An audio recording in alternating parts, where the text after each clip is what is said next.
Takže už bychom měli jet. Takže ahoj, já vás vítám tohohle videa a je to Ask Matěj 1. Chtěl bych pokračovat v téhle sérii.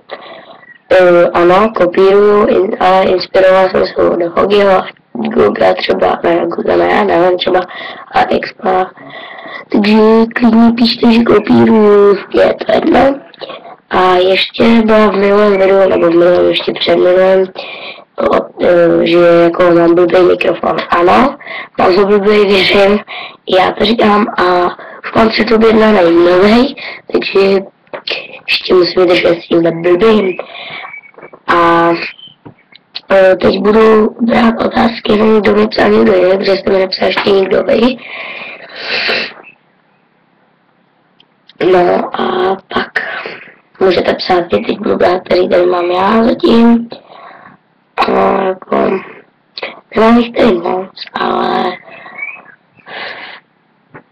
co, nevadí, teď začínáme. Jaká je tvoje nejoblíbenější hláška? Moje nejoblíbenější hláška je, nevím, tak, to je dobrá. Máš radši kokosy nebo kokosky? Ještě jsem ani jedno neměl. Jaká tři přídavná jména tě nejlépe vystihují? Nevím. Kterou písničku jste poslouchali naposledy? Hardwell. Kdyby to bylo možné, chtěl bys žít na jiné planetě? Tak, vidím. Jakého věku se bojíš? Několik miliard. Co pro tebe znamená svoboda?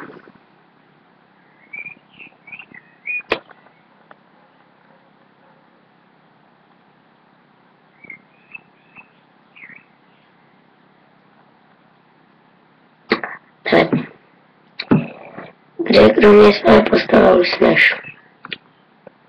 Na stole. Jaký film tě inspiruje? Tom a Jerry. A poslední otázka.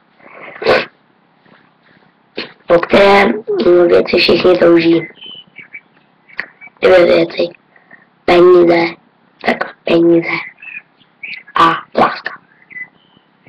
Nic jiného bylo mě. A tohle bylo asi všechno z tohohle Aska. A Asku. A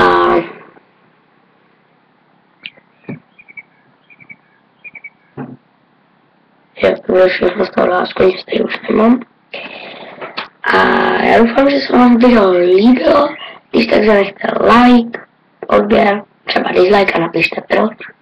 A mějte se hezky. Čau, čau.